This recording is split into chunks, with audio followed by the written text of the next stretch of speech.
Good evening, everyone. My name is Nathan Towney. I'm a proud Wiradjuri man from Wellington, New South Wales. I'm currently the Pro Vice-Chancellor, Indigenous Strategy and Leadership at the University of Newcastle, and I'm delighted to be your MC this evening. Before I invite Aunty June Rose forward to welcome us to country, I would like to acknowledge some people in the room. First is Aunty June herself, Uncle Bob Morgan, Professor Bob Morgan. I always go for Uncle Bob, Chair of our Board of Aboriginal and Torres Strait Islander Education and Research at the University of Newcastle. I think Emeritus Professor John Maynard may be in the crowd. I know he registered. Dr. Ray Kelly, thanks for being here, brother. Deputy Head of Institute at the Wallatuka Institute. Dr. Ray's beautiful wife, Mandy, thank you very much for being here. And I would also like to pass on a very warm welcome to our panel members. Thank you very much for being here this evening. I also need to pass on an apology from our Vice-Chancellor, who's on the plane to Vietnam as we speak, but would have loved to have been here, Vice-Chancellor Professor Alex Zielinski. Without any further ado, I'd like to invite Aunty June Rose forward to welcome us to country.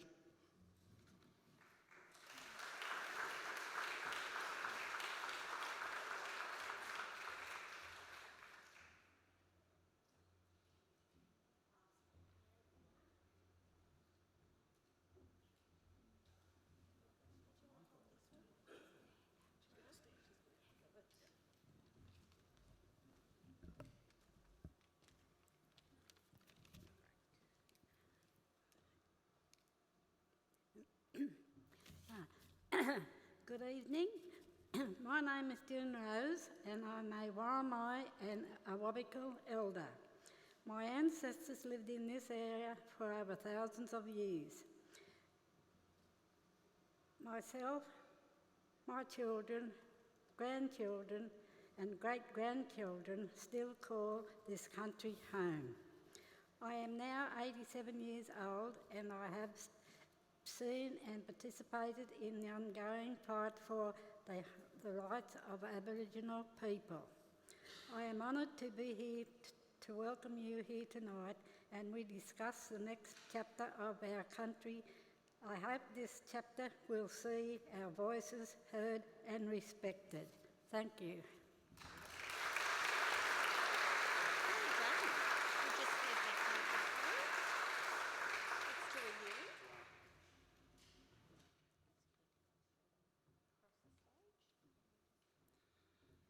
Thank you very much, Aunty June. I thought that was a typo when it said she was 87. She doesn't look it. You're looking very well, Aunt. I'd also like to thank Aunty June for her leadership in this community for many, many years. You've only got to look at, she talked about her children, her grandchildren and great-grandchildren, and you've only got to look at what they're doing in this community now to see the legacy that she's left. Let's give her another big round of applause, please.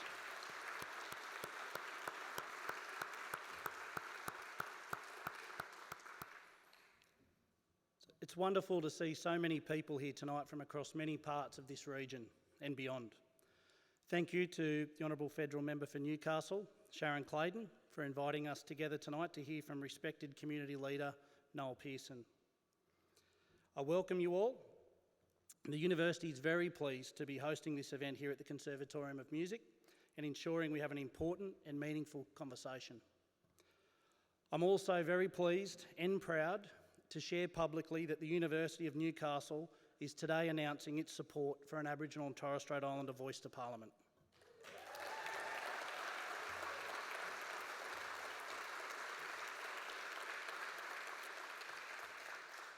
And I'd love to be able to read this to you now. The University of Newcastle supports an Aboriginal and Torres Strait Islander voice to Parliament. We are proud to be shaped and guided by the knowledge, stories and principles of the oldest continuing culture in the world. We recognise that the views of First Nations people and the broader community are not uniform and that there are a diversity of opinions. Universities have a long history of leadership in reform. History has taught us that public institutions can only be bettered by listening to and working with the communities we represent. We have listened to voices of students, staff and alumni, with our position being reinforced by the strong support of our university's Board of Aboriginal and Torres Strait Islander Education and Research, in particular our Chair, Bob Morgan, and our Aboriginal and Torres Strait Islander Employee Network. As a learning institution, we encourage healthy debate on political matters, and we feel we have a role to provide information that supports our community to make informed decisions. As a research institution, we must always be led by the evidence. Following consultation over a number of months, including surveys, information sessions, and community reference groups, we now have this evidence to hand. Our university community has spoken and shown majority support for an Aboriginal and Torres Strait Islander voice to Parliament. The upcoming referendum is about the future. The outcome of this referendum will impact every Australian and, importantly, generations to come. Its ramifications will be studied within and outside the walls of our university. It will be dissected on screens and debated across the dinner tables and pub benches. The weight of this lays heavily on Aboriginal and Torres Strait Islander people, who we recognise and acknowledge can at times become subject matter amidst their lifetimes of fighting for equality. The Australian people will vote in a yes-no referendum on the 14th of October. Whatever the result, the University of Newcastle will continue to advocate for accountability, transparency, and above all, meaningful recognition and representation for First Nations people. Thank you.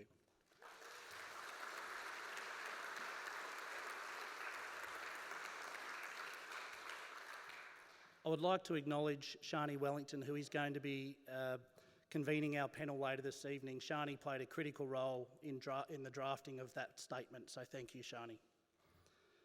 I'm really proud that the University of Newcastle has made this position clear today. Our university is a leader in equity and social justice. We teach more Aboriginal and Torres Strait Islander students than any other university in this country, something we can all be extremely proud of. We're helping our whole country have more First Nations doctors, teachers, nurses, business people, lawyers, engineers, architects, and that's really important for self-determination and reconciliation. And we're proud of all of our graduates and those working hard to make their way through university. All of this didn't happen by chance though. The university, for many years, Wallatuka is in its 40th year this year. That required non-Aboriginal people to sit and have conversations, take advice, listen to Aboriginal and Torres Strait Islander people. They realised that that was what was best for Aboriginal and Torres Strait Islander outcomes, was to listen to Aboriginal people. The governance at the university is something that we can be extremely proud of as well.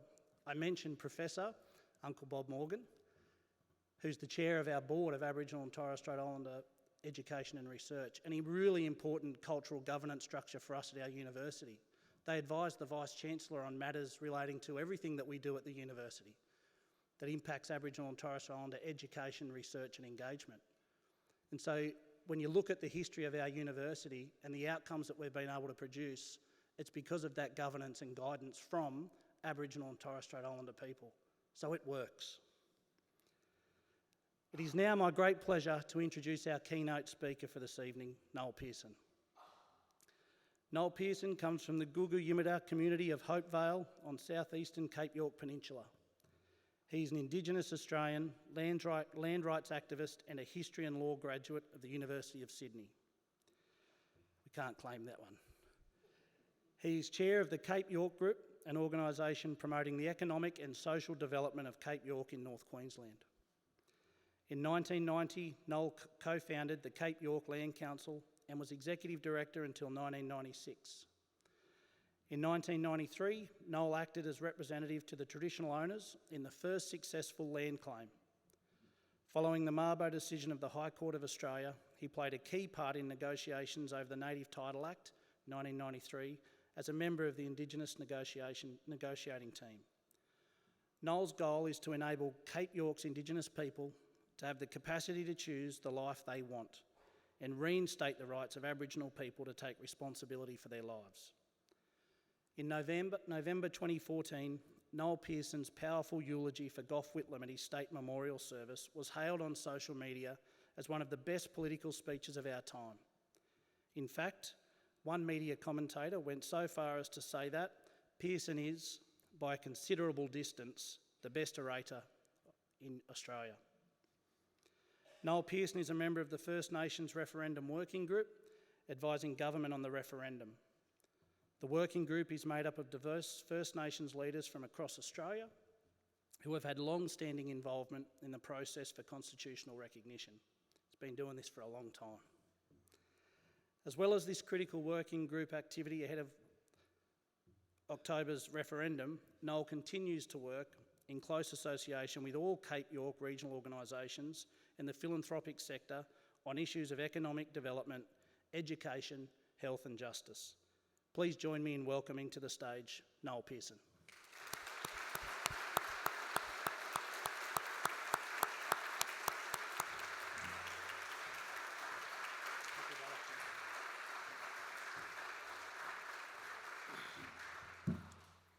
Good evening.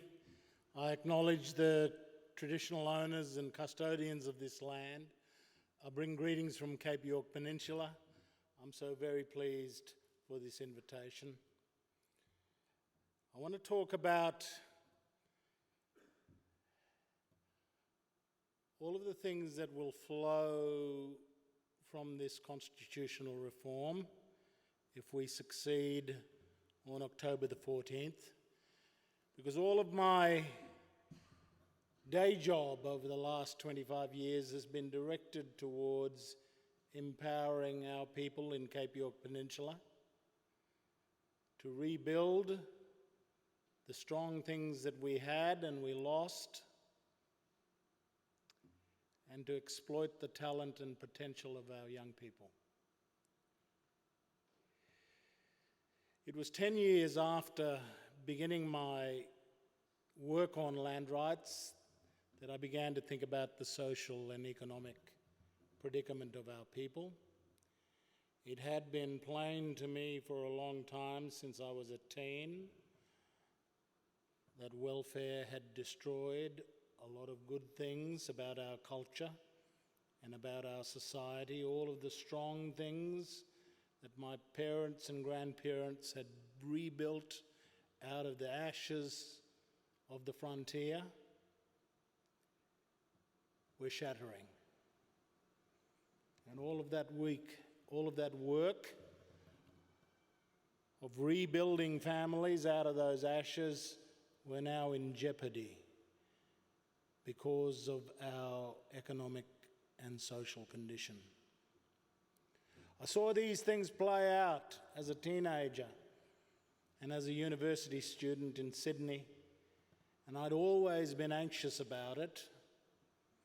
I think we were letting too many good things shatter and fall apart, and I wanted to regain and rebuild our society, our nation. But my first work was on land rights, and I spent 10 years doing that. But then, in the late 90s, I decided to decisively shift to confront our predicament. I began thinking about how people advance in the world. How is it that powerless peoples move forward in the world? How do they climb this terrible pyramid of advancement and marginalisation? I could see how individuals did so. Individuals with education and talent and something to contribute to the economy could advance their lives and their families. But I wanted to know how a people could do that. And I thought about social justice and how we might achieve it. But I didn't believe that social justice was a mass elevator that would somehow, someday, when we had the right government at the right time, we could elevate a marginalised people all at once. I became convicted around the need for us to prepare individuals and families to climb stairs like everybody else does in the world. Climb stairs of opportunity to a better life in jealous pursuit of your children's better futures. That's what I thought. That's what I thought were the rules of the world at the end of the day. We could climb stairs if we enjoin individuals in the march. I wondered why it was that poor people were encouraged by us in the middle class not to climb. I wondered why we prescribed that they remain in place while we will someday mobilise a mass elevator on their part, on their behalf. I didn't believe it. I think social progress is the aggregation of a whole lot of individual and family and community progress. Each giving a hand up to each other, but understanding that there is no absolving us from climbing. Parents have got to take charge of their families. They've got to set their children up for better lives.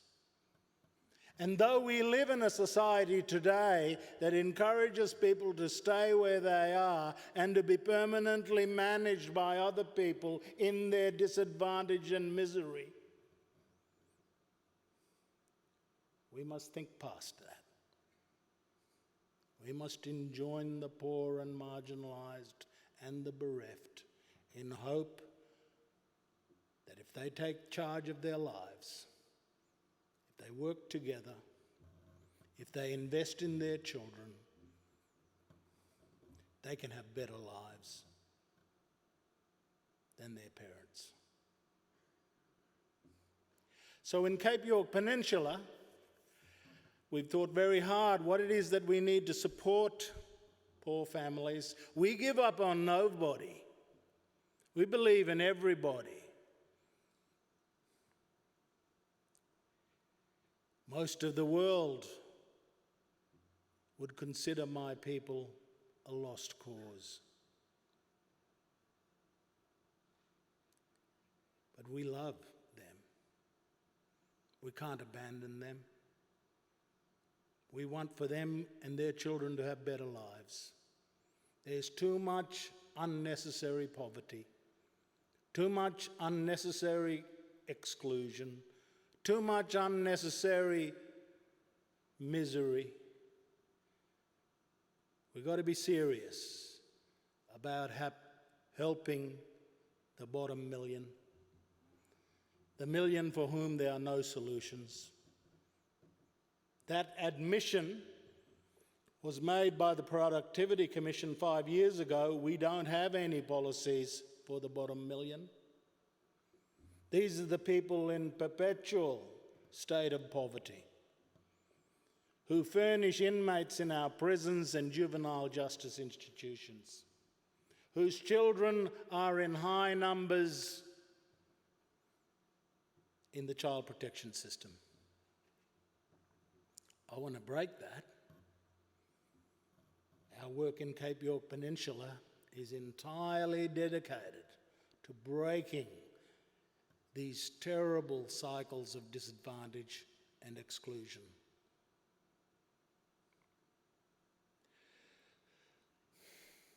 We took from Amartya Sen, the American Indian economist, the idea of capabilities.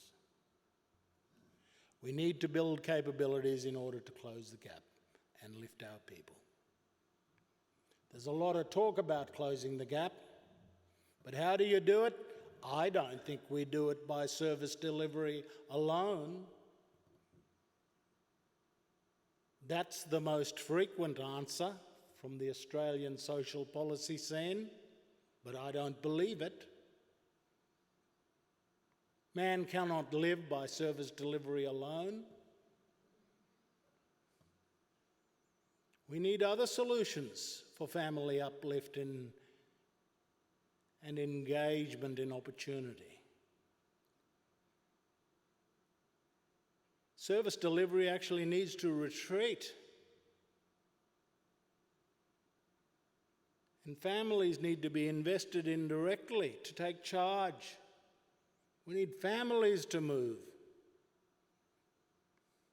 Service delivery is important in relation to those things that government does well, but now we've invented over the last 30 to 50 years a vast range of secondary programs and service delivery, premised on the fact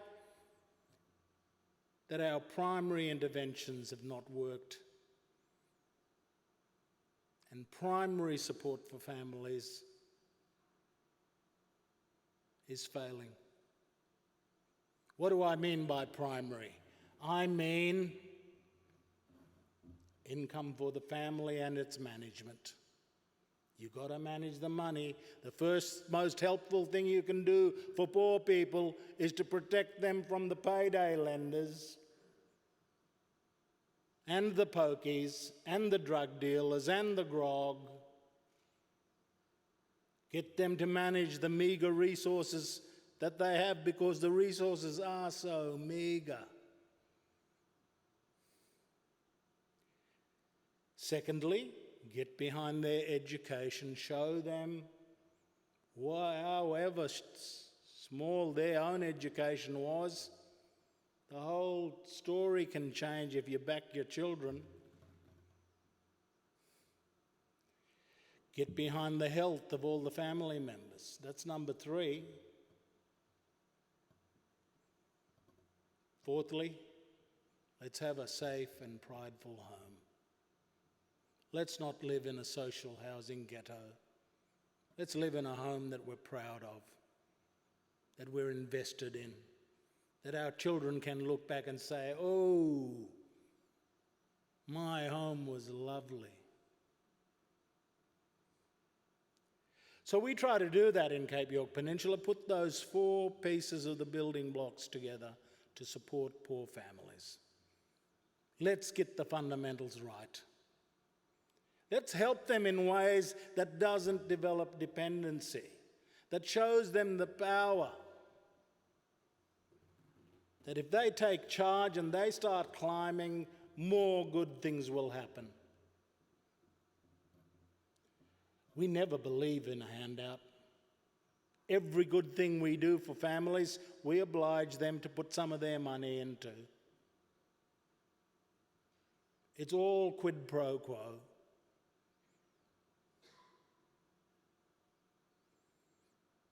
Because we want, according to Amartya Sen, to build the capabilities so that our people can choose lives they have reason to value. Build the capabilities so that our people can choose lives they have reason to value.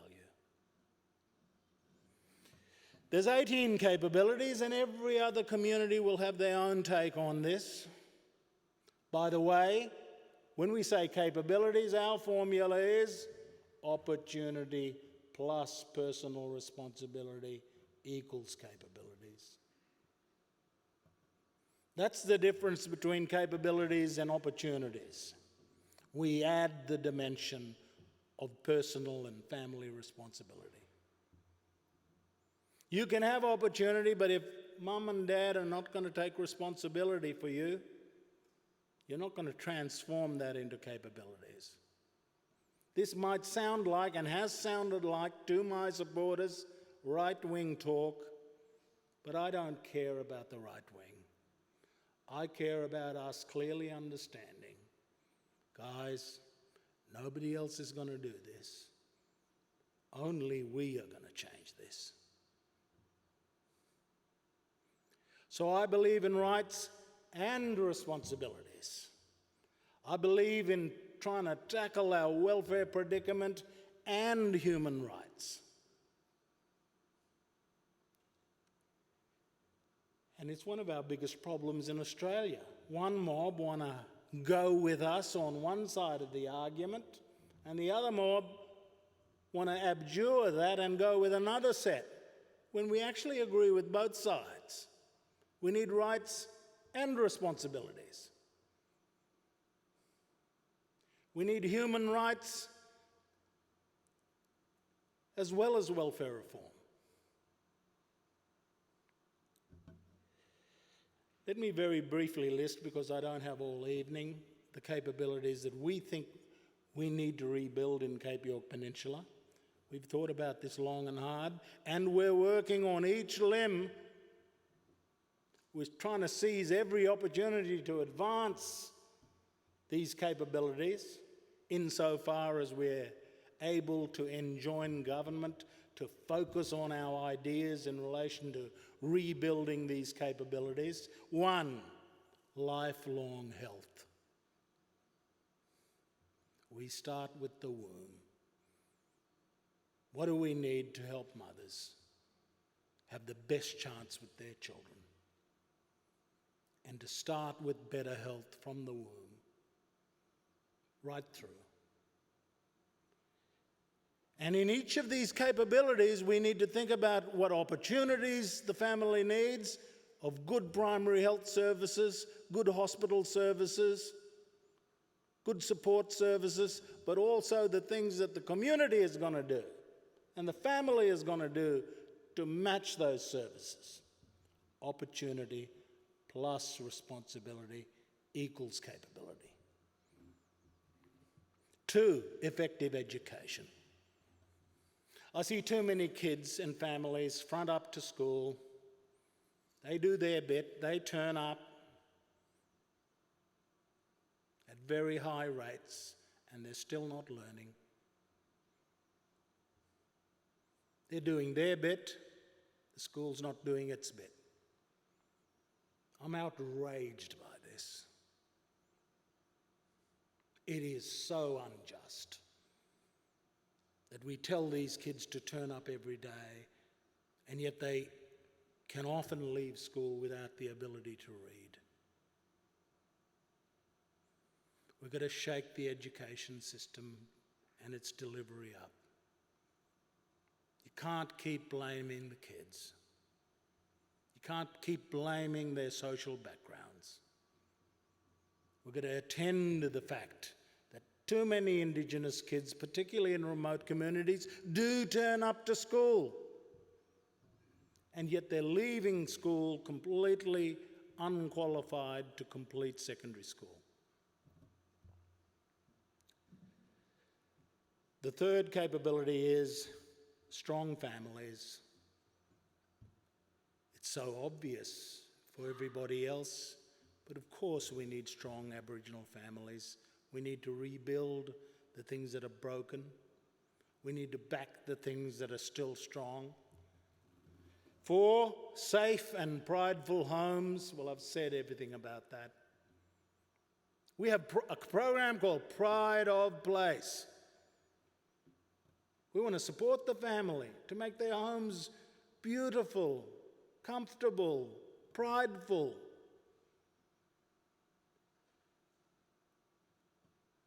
So we have a backyard blitz program based on the TV program. We want everything to be nice for families. And we try to tell the housing department, please don't furnish a $400,000 house without a curtain and no trees in the garden and no lawn. Give them a subsidy and require them to put some of their own money in, so that when they get the keys to the door, they're entering a new chapter in their lives.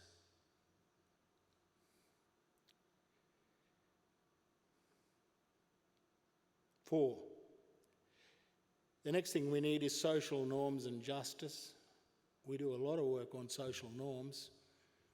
We actually have a Family Responsibilities Commission made up of our elders, charged under Queensland law to address social norms. Our elders tell the parents who are not sending their kids to school that are not looking after their children, that are not respectful of their neighbours, that, listen, that's not acceptable. Those are norms that we don't support. We need you to take responsibility and respect your children, respect your neighbours, respect your community. And if you don't do so, we will want to intervene.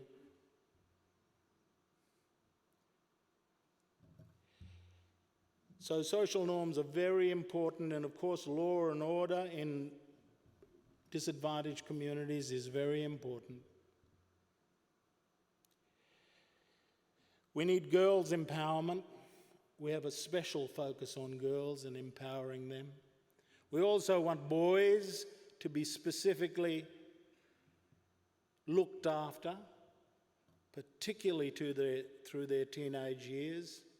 We want to work out what is it that we can do to support them through that period of teenagerhood so that they can succeed in high school. We want social and cultural capital in the community. Number 9 is the capability of work. The single most important thing that will transform and heal our communities is work and the availability of it.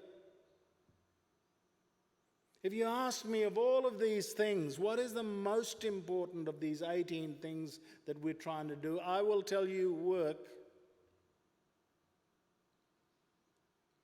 And I'll come back to work in a moment. Enterprise and industry, the ability of community members to engage in enterprise and to develop potential industries on our land. We want to accumulate tribal wealth. We don't want to blow the little capital we have. We want the capacity of the community to build their tribal wealth and to accumulate and aggregate the wealth. We want markets, goods and services markets in the community that the community has access to and the community can participate in. We want good infrastructure, number 13. We want land and sea rights. Well, we have a lot of that now. We want the stewardship of our land and heritage. We want to preserve our ancestral languages. We want to have good leadership and governance of our organisations. And finally, number 18, we want recognition. So we work on these 18 agendas in Cape York Peninsula. This has been our very deliberate strategy to build these capabilities, and constitutional recognition of Aboriginal and Torres Strait Islander peoples is that number 18 agenda, the importance of recognition. It's probably one of our most hardest tasks because it involves changing a document that requires a majority of Australians in a majority of the states to say yes. But our method over the last 25 years has been to have an agenda and wait for the opportunity. Wait for the opportunity for the planets to align, to create alliances with other Indigenous groups around the country who have the same aims, and finally build towards a referendum. And guess what? We're 4 weeks away. This is the hardest political task anyone can undertake in Australia. To change the Australian Constitution is simply an enormous challenge. So to the progressive no's who would say that perhaps I'm going to vote no, along with Pauline Hanson, I say to you, this kind of opportunity is like Halley's Comet. will be long gone and dead. We will be long forgotten by the time the next opportunity comes around. We can't muck about. There is no progressive no. There's only a silly no.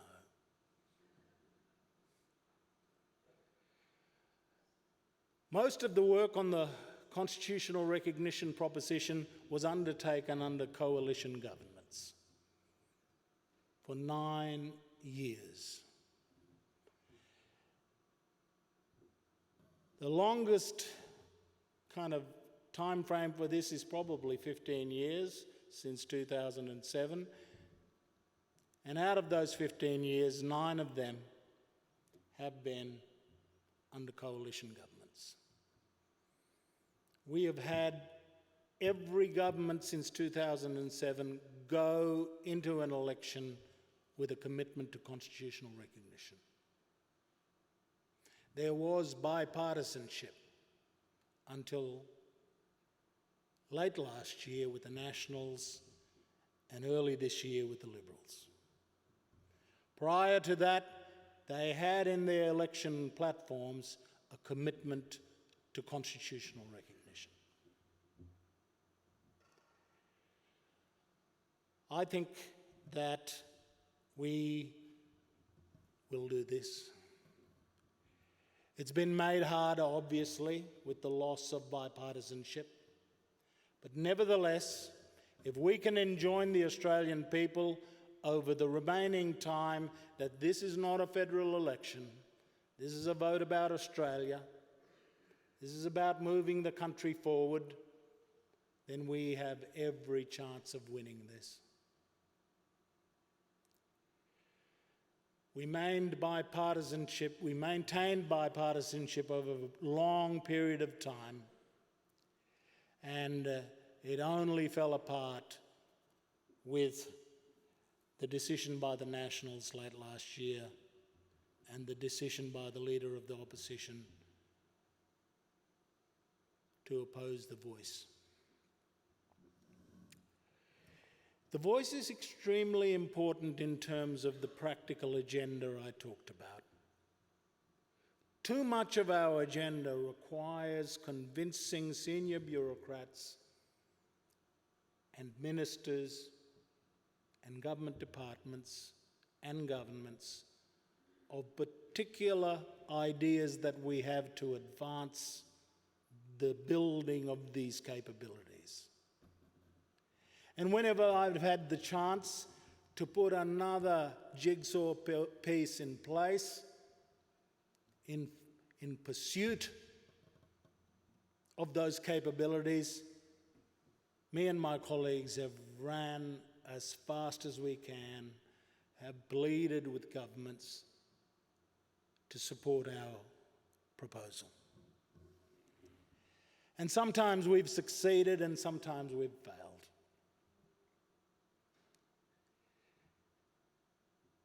We've managed to advance a lot of good things and we're very excited about the things that are happening.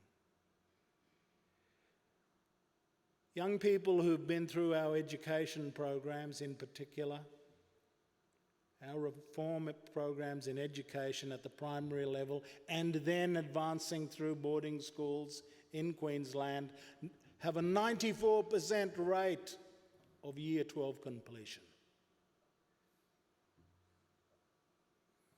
We're very happy about that.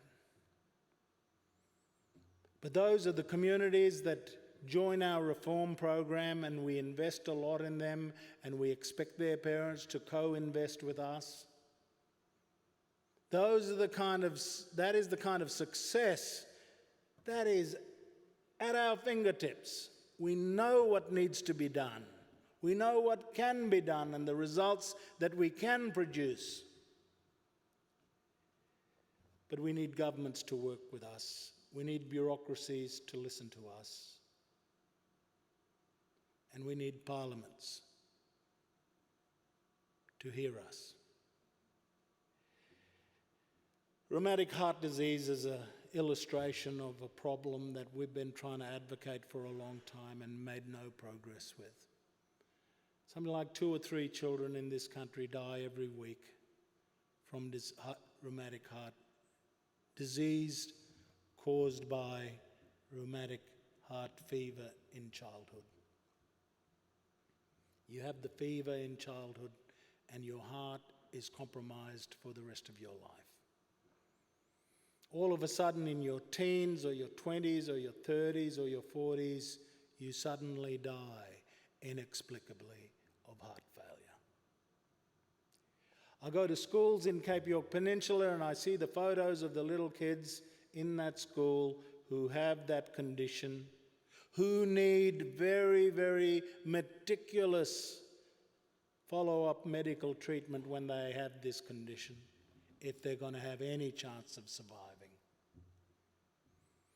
Only India, Bangladesh and some parts of Africa have the same rates of disease as remote Australia.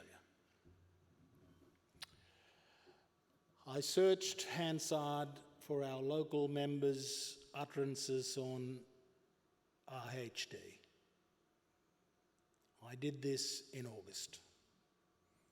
I got our team to see if he had ever mentioned in 26 years of representing us the words rheumatic heart disease. Representing as he has the people of the Torres Strait and Cape York Peninsula and Cairns, he had not uttered one word about it. He did so a week after I pointed it out. These are the kinds of issues that we need the voice to bring to the forefront of government and the Parliament. There's no guarantee. Parliament and government is a contested area.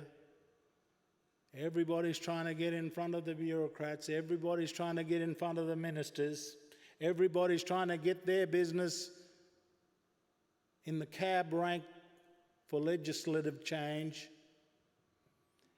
And you try to advance an Indigenous issue, you're competing with everybody else. The voice will help. The voice will enable us to bring these issues to the attention of the government and the Parliament. And in any case, the functions of Parliament that we want to give advice on are functions only applicable to us. The Parliament's power in relation to Indigenous people comes from the race power, Section 5126, and it only applies to us. So we need to be able to give our response and our views whenever the Parliament exercises that power. Because it is not a universal power. It is the one power under our Constitution that only applies to us.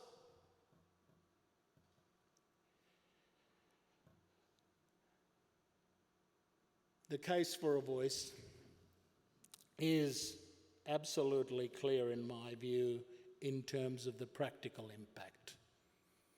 All of the work we want to do and all of the good things we want to do to close the gap will require a voice. And we are going to make much hay when the sun finally shines. I want to say in the remaining days of this campaign, in the next 4 weeks, I enjoin you to have conversations with fellow Australians about the provision itself. There's only 4 parts to it. 1, the recognition part, in recognition of Aboriginal and Torres Strait Islander peoples as the first peoples of Australia. I think we can do that. It's very straightforward. It's like plain as the nose on our face. I think Australians will put their hands up for that form of recognition. The second thing we do is the guarantee part. What are we guaranteeing? We're guaranteeing that there shall be a body.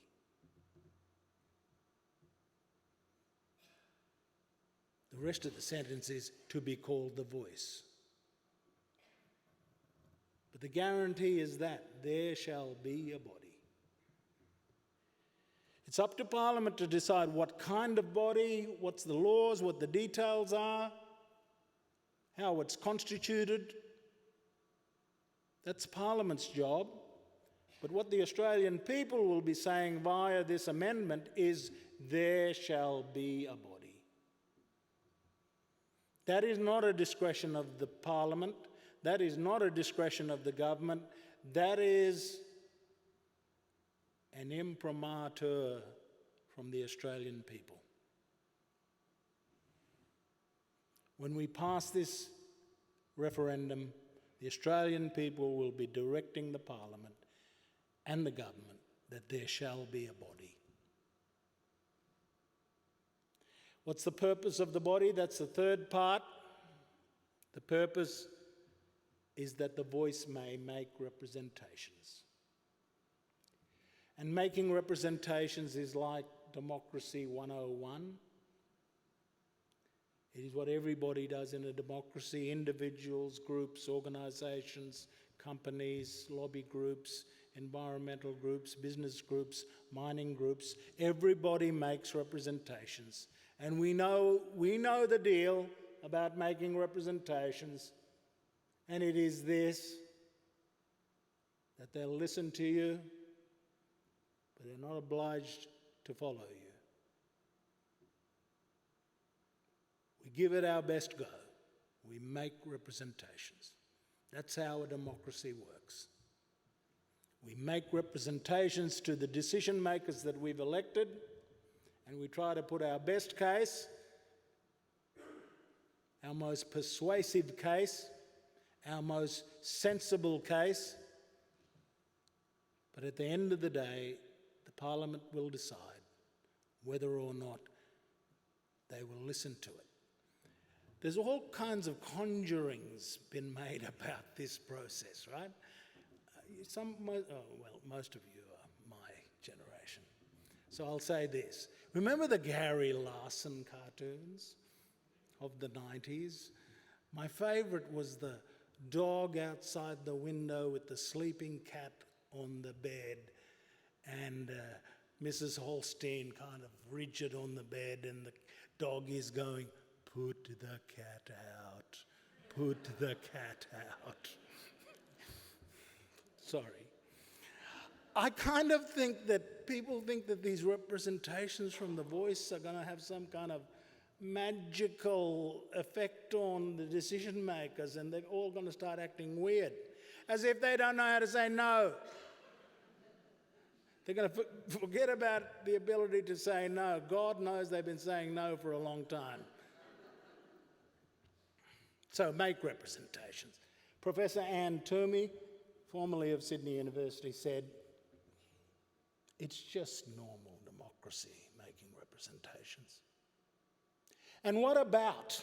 The provision says, on matters relating to Aboriginal and Torres Strait Islander peoples. Not nuclear submarines, not anything else. Parking tickets. Credlin said that if the Lint Cafe siege involved an Indigenous gunman, then the police would have to ring the voice before they could take any action.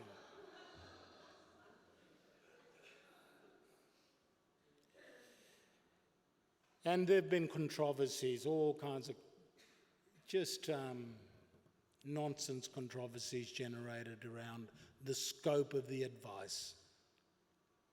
And finally, the detail. Where's the detail? Who's hiding the detail? Why isn't the government bringing out the detail from some secret vault somewhere? Well, the answer to that question is in the last clause: the Parliament shall have power to make laws. That's the answer to detail. The Parliament shall have power to make laws. Everything is in the hands of the Parliament, all the detail. It's not even the government. It's the Parliament that has the power. In other words, Mr. Albanese might have a proposal for a voice, but he's going to have to get it through the Senate. And that involves Senator Hanson and the Greens and everyone.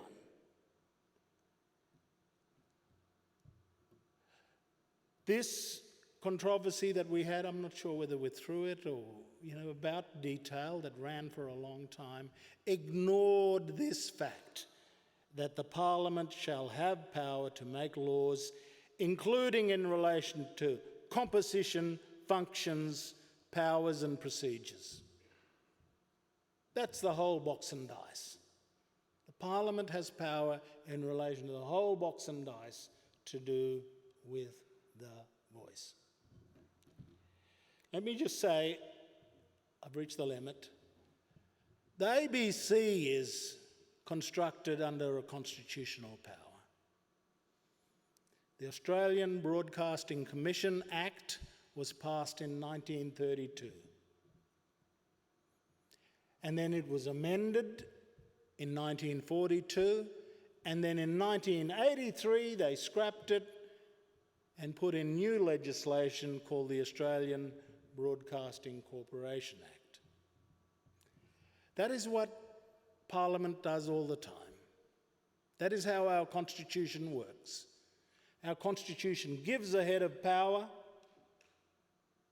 but the detail is up to Parliament. And the Parliament might decide one day that the voice details needs to change. Something's not working. Then they persuade the Parliament to change the details. So this whole furphy about the absence of details, yes, a lot of work has been done on ideas and policy ideas and legislative ideas that might go towards the voice, but the only clear answer to the question of detail is that whatever Parliament decides will be the detail. So I want to enjoin everyone to have conversations with your fellow Australians and our fellow Australians about the actual words of the provision as opposed to all of the lurid speculation about it. This is a great thing to do, and if we do it, the country will enter into a new chapter. We'll enter into an important new chapter in our relationship. I think the country's going to change. It will change whether we vote yes or no.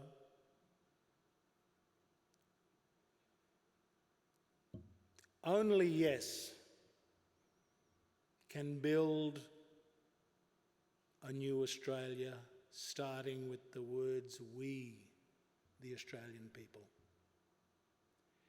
No is an answer for division and us and them. If no succeeds, we will forever be an us and them country. Our chance with a yes vote in this referendum is to build a new we, the first person plural. We, the Australian people. Thank you.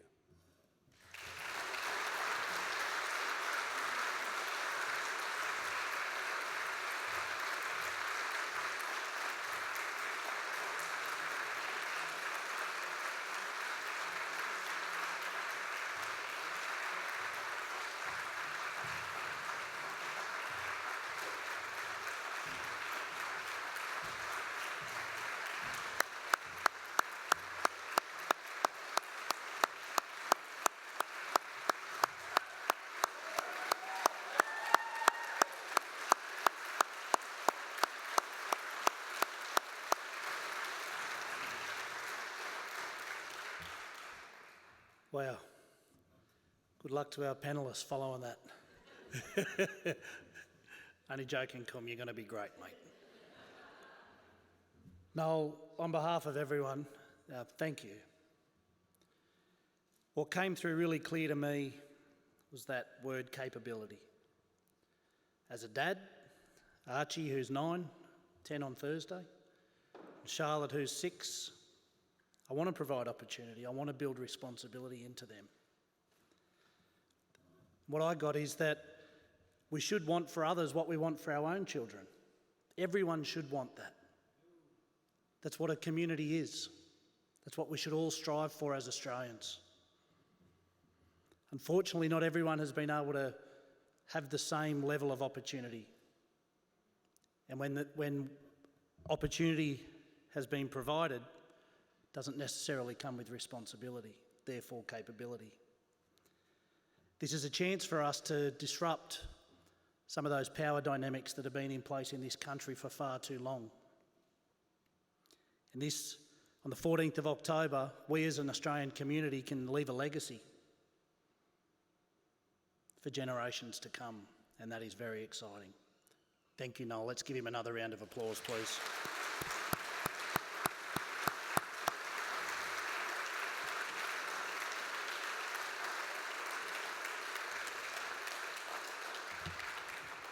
Okay, I'm really looking forward to this panel. We've got some amazing people. First person I would like to introduce is Dr. Bob Morgan. Uncle Bob, please make your way up and I'll tell everyone a little bit about you. We'll clap after I talk about him. Now, just all of our panel members have big rap sheets and we've condensed them. So this is just a very short snapshot of each of these panel members because otherwise we'd be here all night. They're amazing people. Uncle Bob is a Gomeroi man. He always talks about being from the centre of his universe, which is Walgett, and a highly respected Aboriginal educator, researcher, who has worked extensively throughout Australia and internationally in the field of Aboriginal knowledge and learning for over 30 years. Uncle Bob was previously the Executive Director of Tranbury Aboriginal College and is now a conjoint Professor of Practice in Indigenous Education and Research at the University of Newcastle. He's also a mentor and role model to me, and I thank you, Uncle Bob. Professor Kelvin Kong. Up you come, brother. Professor Kelvin Kong is a Warramai man who grew up on country in Port Stephens, on the New South Wales mid-north coast. Kelvin graduated from the University of New South Wales to become Australia's first Indigenous surgeon. An amazing feat.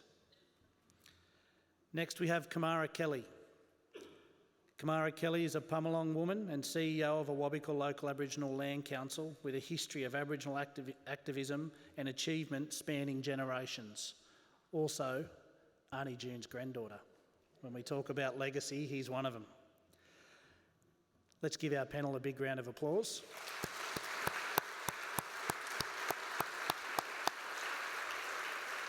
And last but not least, the person who's going to guide our conversation, Miss Shani Wellington, an alumnus of our university. Shani is a Jerrinja woman. She's a journalist and presenter, having worked with national broadcasters ABC, SBS and ITV since 2016. Shani is currently working at the University of Newcastle as a communications specialist and the host of the Minds Changing Lives podcast. Please welcome Shani and the panel. Thank you.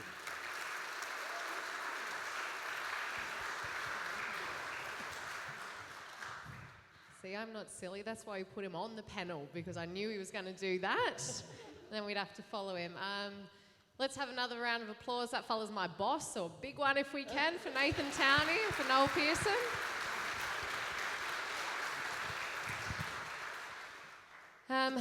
I'm very privileged to be here tonight, to be speaking with all of you, people that I deeply respect. As Nath said, I'm a Jerrinja woman, so I'm a visitor here, so I would like to thank Auntie June for a beautiful welcome and also acknowledge country. I wanted to start just by opening it up to everyone and just check in, just to see how yous are feeling. You said, Noel, it's 4 weeks, it's coming in hot, this referendum. I'm sure a lot of people were able to get to the walks today. Did anyone get out? Yeah. I'm sure that was invigorating. I'm sure you've all stopped sweating about now. But yeah, I did want to just start and check in with you, see how yous are going, see how you're feeling with the weight of what is to come. Me? No. I'm going to go first. Yeah, look, I got out to the walk this morning. My dad and I got out. It was really, really hot. but the turnout was fantastic. I was at some points really overwhelmed with the support that I seen there. I was lucky enough to be born and raised here in Newcastle. There's been plenty of times that I've been very proud to be an Overcastrian, and this was just another one of them. So when the idea of campaigning, and we're sort of looking at social media, and it's draining and it's taxing, getting out there and seeing that kind of support is really, really uplifting.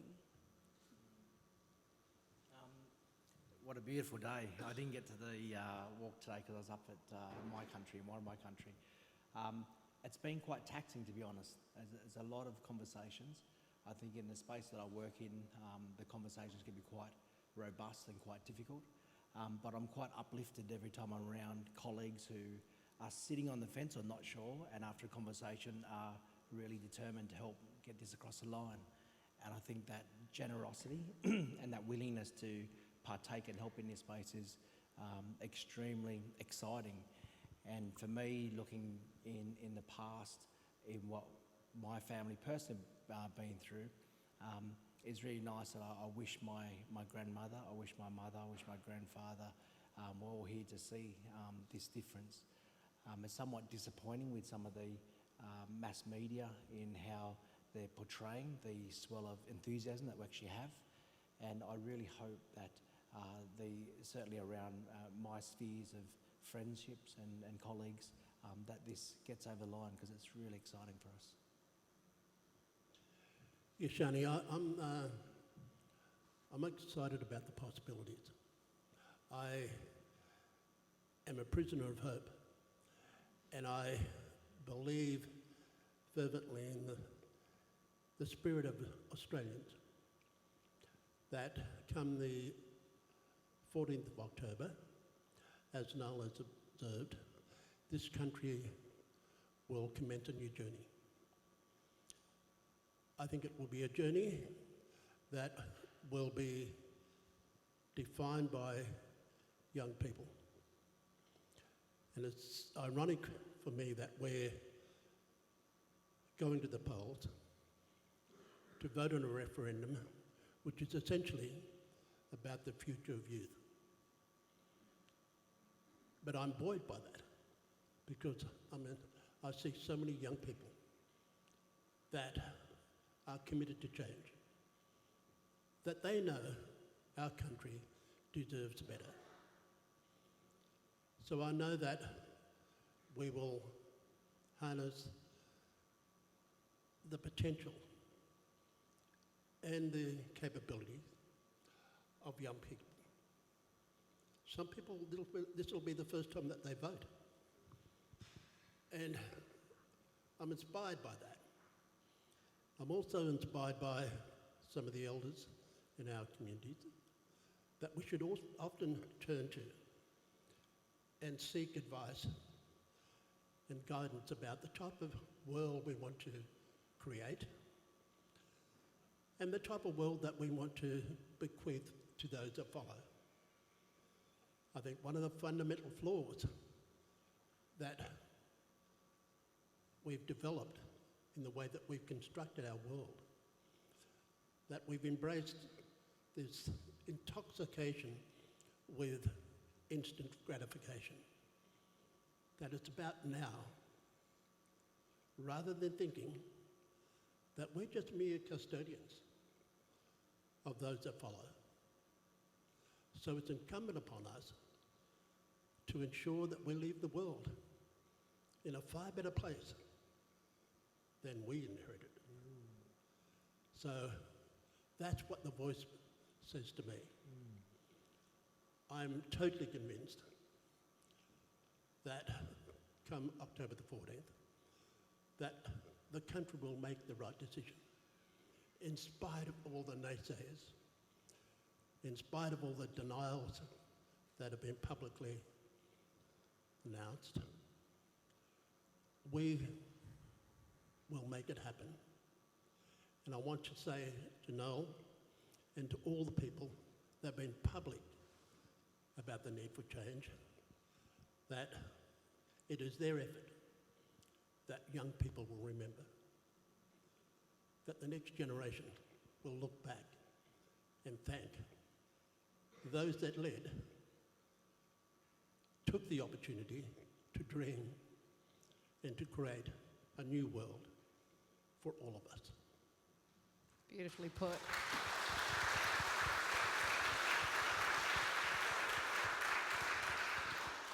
Thank you, Uncle. And Noel, you've probably seen the best and worst of what we're talking about, you know, the light and the shade. How are you doing? I'm tired. But I only need 12 hours sleep and I'm back. I'm feeling really invigorated today. The numbers all around the country, whoa, I'm seeing the 97% step out. They're stepping out. Such an emphatic day today, and in Adelaide yesterday. We're on, I think, the road to a positive result on October the 14th. We just have to do the work. I've spent the last 7 weeks telling the 97% guys, it's your show.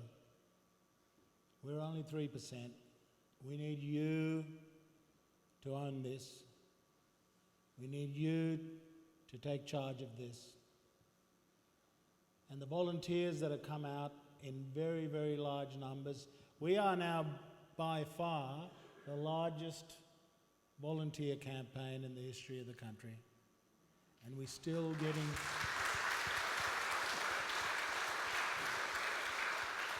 and we're still getting sign-ups.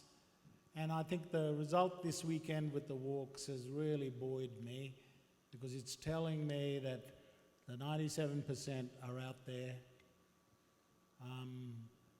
And I believe that there's a real anxiety and determination to reach out to our fellow Australians. You know, my remarks today at the rally, we've got to cast the biggest net.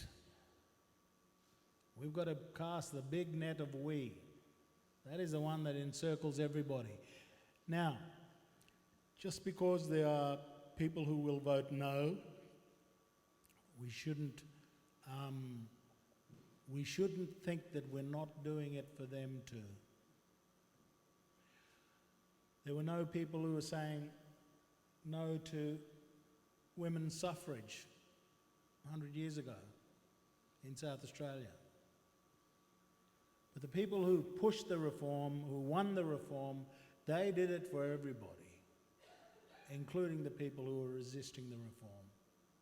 And it's the same thing here. We're doing it for everybody. The naysayers will one day realise that this, what we're doing, has been a great thing for them too. That's my belief.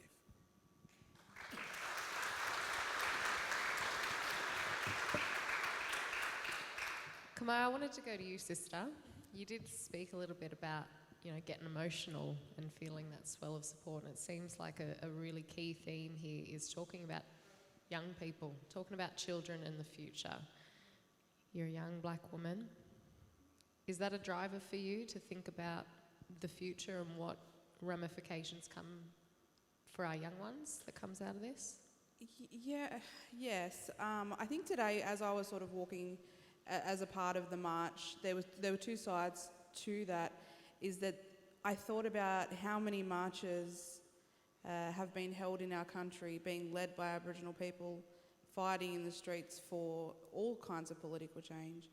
I thought about my grandmother, who at 87 has seen plenty of these conversations, and the fact that we had so many people out there today in heat like that.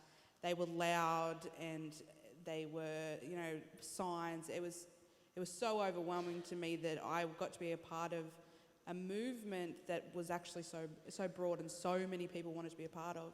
But then there is the other side of that, is our youth. I have a 6-year-old, and I think about what her future is going to be like, and I consider my position as a young person now to be so privileged that our elders, they were out in the streets and they were fighting for us to get to this point. So we are actually knocking on the door now. We are so, so close. And me as a young person, I'm going to benefit from decades of people fighting for me.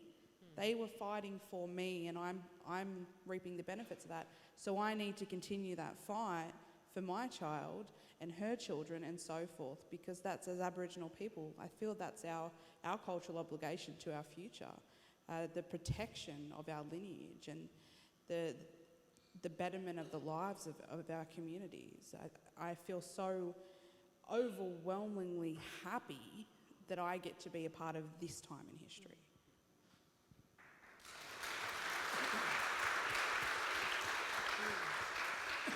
And that is what it's about for us, I think, continuing the fight that's already been going. And what I'm hearing and what I personally believe is that whatever outcome it is, that fight doesn't stop. It doesn't end after the referendum. And something that you said, Noel, around the opportunity, Halley's Comet. Uncle Bob, you've spent a lifetime, in advocacy and fighting for rights for our people and for our mob. Do you see this as that Halley's Comet, that opportunity? Oh, absolutely. Absolutely. I'm now a septuagenarian. I'm in my 70s. I've been witness to so many of the great things that have happened in our country. I was there in the 67 referendum. I was only a boy, but I understood the importance of what was happening. And significant change has occurred because of the 67 referendum, when over 90.8% of all voting Australians, very few were Aboriginal, indicated that they want to change.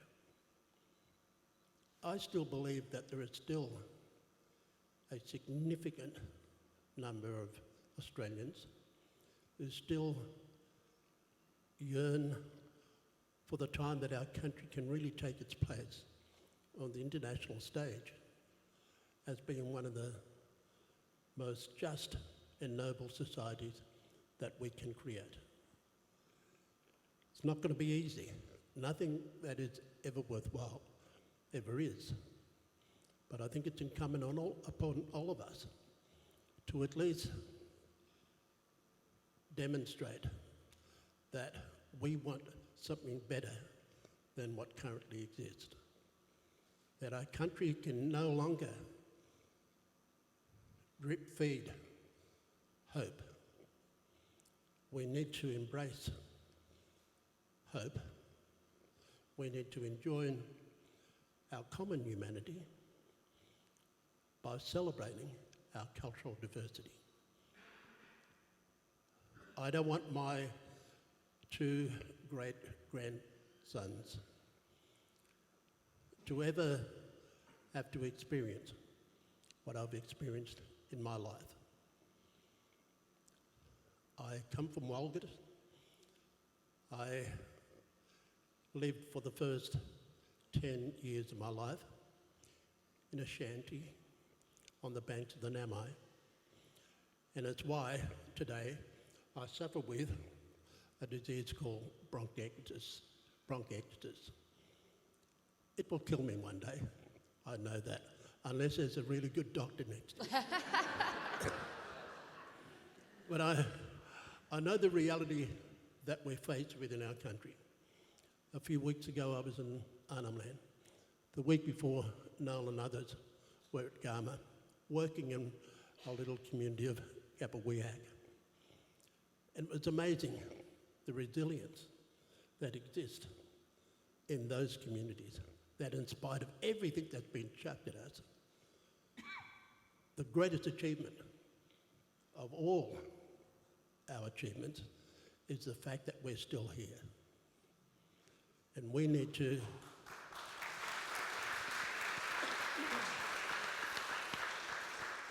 and that's a reflection of those Aboriginal and non-Aboriginal people who dared to seek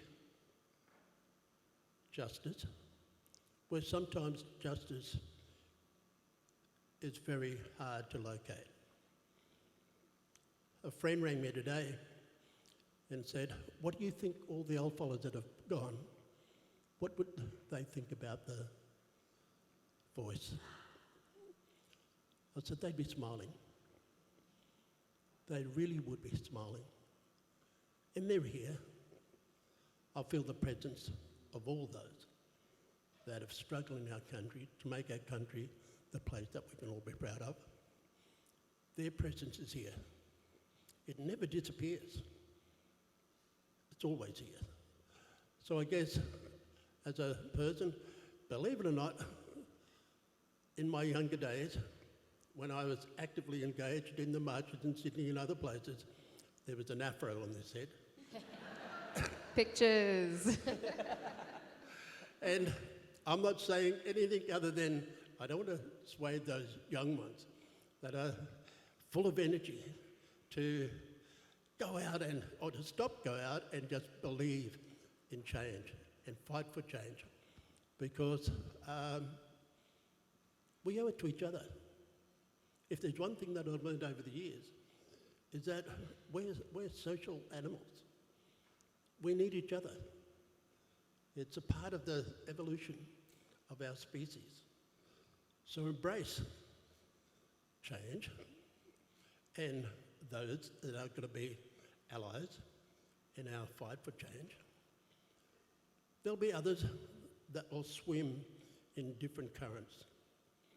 I'm not worried about them, because one day they will find their way to truth. So, yeah, I'm still happy and contented that we're going to do something wonderful on the 14th. In fact, I won't be here on the 14th, but I've checked that I can vote in Vancouver. So I found a place that I can vote while I'm in Vancouver. So I'm going to have my say, and I hope that everyone else, at least 51% of the voters and 51% of the states. So I think that's all we need. Nothing more, nothing less.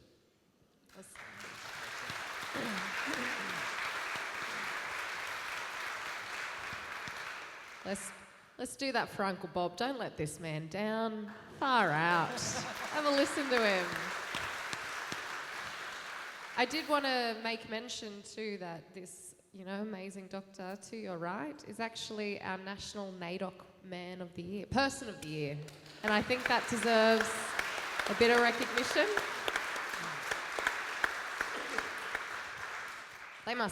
People must ask you your thoughts on this 24/7 or what? Yeah, I try and peel it back, and I really like what Noel said about making sure we get to the question that we're answering and move away from all the distractions. And I think the distractions are really hard because you're arguing points which are futile in the conversation we're having. But I peel it back to an experience, and I apologise because I have had told this story before about one of my first patients I had, and it really exemplifies what we're talking about here. And when I finished medicine, I thought I was the king, and I was going to see a patient in the emergency room, and I picked up this card who was an Aboriginal elder from Redfern, and I was really excited by this, and I sat down with her and had a really long conversation. And it was a beautiful conversation because in medicine you don't get time to talk to anyone, but it was the end of the shift, so I just thought, it doesn't matter, let's have a chat and have a yarn. And it was about 45 minutes later, that's about 20 hours in medical terms. We had a great conversation, I examined her, and she was just starting to cry, and I thought, I've blown it. And I wasn't worried about her, I was worried about my nan clipping on the back of my head saying, what have you done? And when she calmed down and she was quite upset about it all, she said to me that she never thought she'd live to the day that she'd meet an Aboriginal doctor.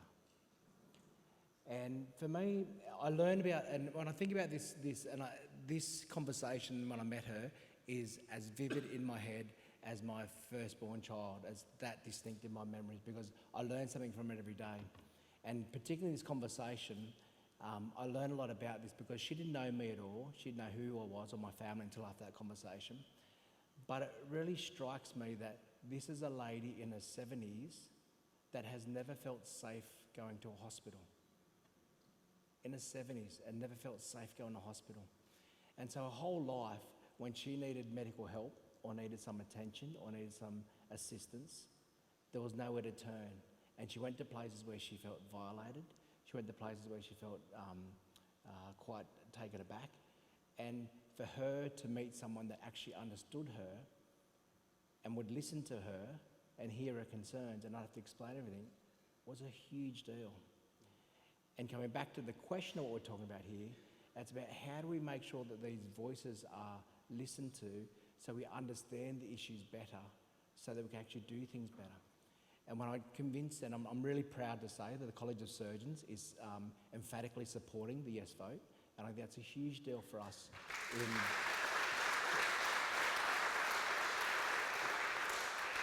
what we're trying to achieve.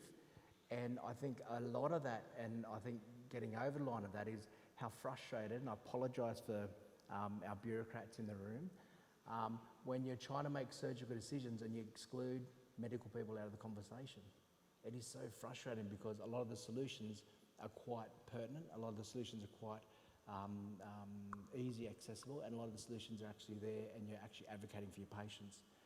And so when you apply that to this conversation around the voice, it makes sense to say, well, if the issues are around our mob, then shouldn't we be asking mob what they think about this and then actually consulting and actually understanding and being part of it? And I've done clinics where I thought I understood clinics and patients, and I've been to all parts of Australia, very lucky to be going to different parts of Australia, where I've done a clinic in the Kimberleys under a tree because they didn't like the building because of some issue that happened there the month prior. And I was really worried about not seeing enough patients, and then one of the health workers said, Kelvin, just come out here, we'll run it down the back here and you'll get everyone. And sure enough, within an hour, there was a queue up of people wanting to see me straight away. And similarly, even locally, I don't like this distinction between remote and urban population because it happens in an urban population, where locally in this town, we moved one of our clinics to the local AMS, and our do not attend rates decreased profoundly, where we had an oversubscription to our clinics just by moving it to a safe space where people thought. And so simple things like that, where you're listening to the community, listening to the people, you can actually get a lot more out of it. But hearing the stories and hearing the cries for help that are just falling on deaf ears is heartbreaking. And so this is where I'm just so passionate to hear those, because I don't know a lot of the solutions, but when I go to the community and listen to the mob, they quickly tell me what works and what doesn't work, and I think that helps us make our assessment of what we're doing.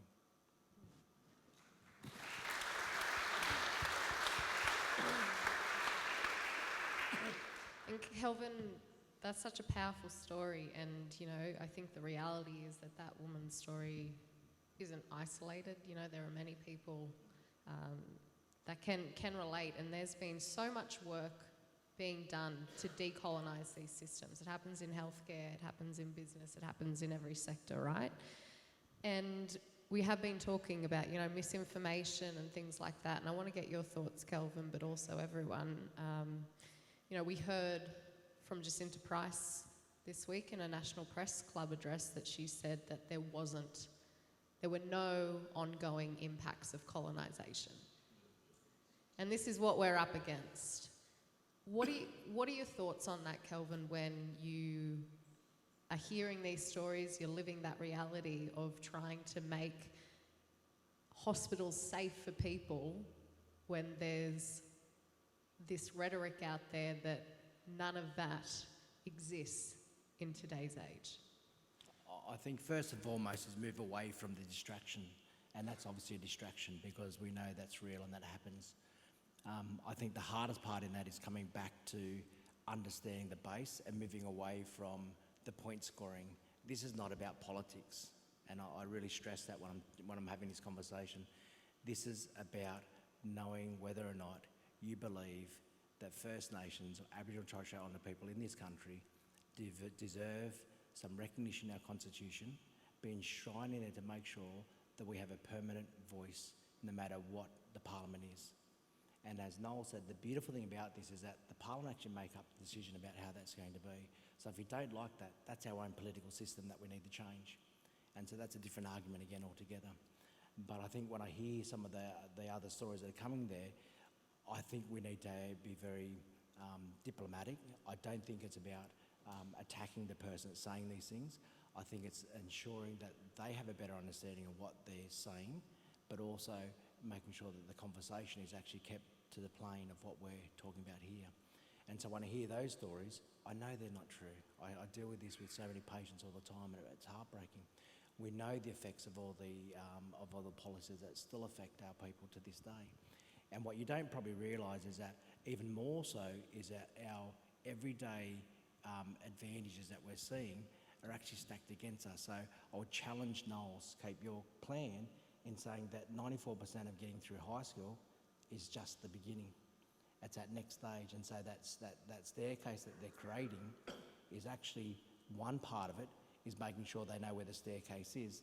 The other part of it is that our organisations and institutions need to be part of that staircase and building that staircase and knocking down those barriers or those unconscious barriers that we don't realise we're actually putting in place inherently, and making it harder and harder so that the staircase that our mob are climbing at the moment is broken, it's full of moss, it's slippery, it's half done. We need to make it even so it's an even playing field from that point of view. And so moving away from the historical past, let's look at the facts of the matter. Most of our mob are dying at least 10 years younger than our counterparts. The ear disease that I see in this country, in our own backyard here, but also remote Australia, is at fourth world status. I'm seeing ears that you wouldn't see in some of these other nations. That when the World Health Organization came to us to talk about how we're going to classify ear disease, they chose to take Aboriginal and Torres Strait Islander people out of the Australian statistics because it actually dragged Australia down, and that's not representative of Australia. That's how bad it was. That I see kids with maggots in their ears in this day and age, in this hospital system that we work in. And on the other hand, I'm doing things like cochlear implantation. So on the one hand, I'm getting this absolute joy of this technology that I'm able to do surgically. But on the other hand, I'm dealing with stuff that was dealt with in the medieval days. And it just breaks my heart to think a lot of these solutions, again, are not medical in nature. They come down to basic human rights. It comes down to basic social and cultural determinants of health and actually looking after each other.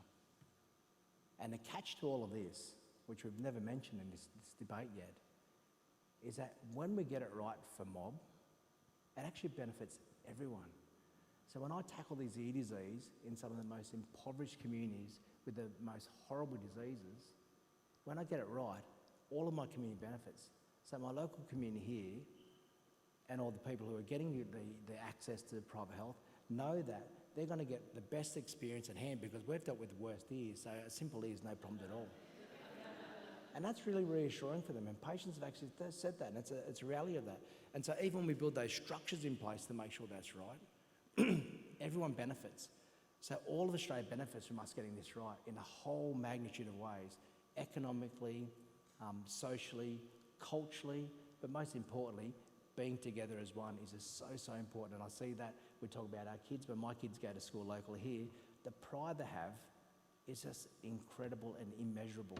And when they have their NAIDOC weeks or their pride or their small things they have, they've just got the biggest chests and they're just so proud. And again, it makes my heart cry because I want my nan to see that when she was telling me, don't say anything about your culture when you go to school because it's going to bring you down. You need to get through and do well.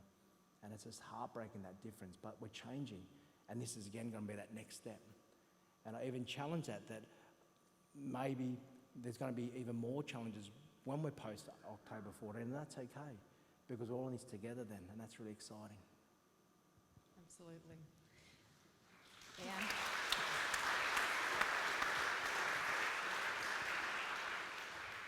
Noel, I wanted to ask, you made that point, Kelvin, about what it's really about and not going into that point scoring. Do you have any advice, Noel, for us to get through these next 4 weeks with our sanity?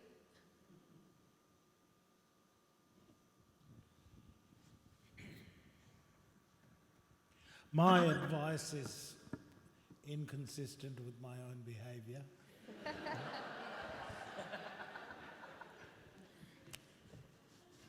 At least up till 7 weeks ago. And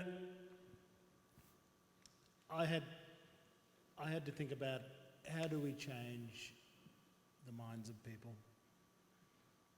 And only through listening and careful explanation do we change minds. We've got to be bigger than the no. Only by being bigger have we got a chance of persuading people. And our big challenge is to persuade the soft no's. They are not implacably opposed. They are, and we're finding, I can tell you, I'm talking to my colleagues that are getting around the countryside every week for the last 2 months. They're telling me the same thing I'm experiencing, which is the conversion rate from a careful conversation with people is very high. You know, it is a very good conversion rate. And our people are doing it on the phones for us. Our volunteers are doing that, and they're finding that. They're reporting the rate of conversion as really positive if we keep taking people seriously, addressing their concerns, not being, well, I'm human too. I'm afraid of the hard questions because I don't know how I will react all the time. But I try to find a better angel. You know, they're competing with each other inside me. That's what we have to do. We have to demonstrate that our cause is just, our cause is positive, and only through that, I think, will we switch the soft nose. There's a soft yes group that we need to speak to as well. They just need the deal to be concluded. They need to know that Indigenous people came up with the idea of the voice and that we put it to the Parliament and the government. They need to know that we think that it's going to be an important reform, and they want to know that that Indigenous people support it. If we answer all those questions, we find that the soft yeses are coming on board with a definite yes. So I just urge everybody not to turn this into a tribal us versus them fight. That's what the no's are doing, right? They want to divide the country. They want two camps. And yes, there is a contest here, but somehow we've got to find it in ourselves that we're really advocating for the Australia camp. That's what we're advocating for, not against our political enemies or anything like that. We're advocating for Australia, and I think that's crucial over the next 4 weeks, that we build a campaign that kind of, as I say, I keep thinking about the first person plural, we. That's what we're doing with our campaign. We're building a big we, so that we can genuinely say, as Australians, yeah, we the Australian people, made up of the Indigenous, made up of the British colonisers, and made up of all of these wonderful migrants. That's what Australia is. And I think that's the kind of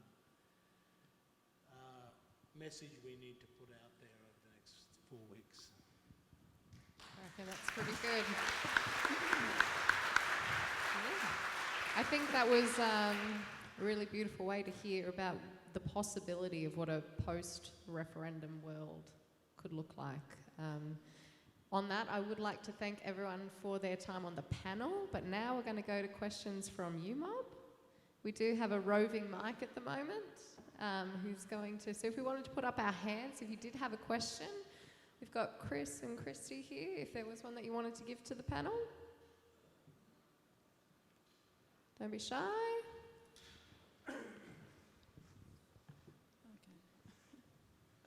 Thank you so much for the presentation. I'm so concerned about the fact that there's so many people in Australia who don't know the history of the early colonisation and the impact on the Aboriginal people. And so I just don't know how many people have no idea of the Aboriginal culture and any understanding of it. So I'm sort of concerned that those people are more likely to either not vote at all or just go no.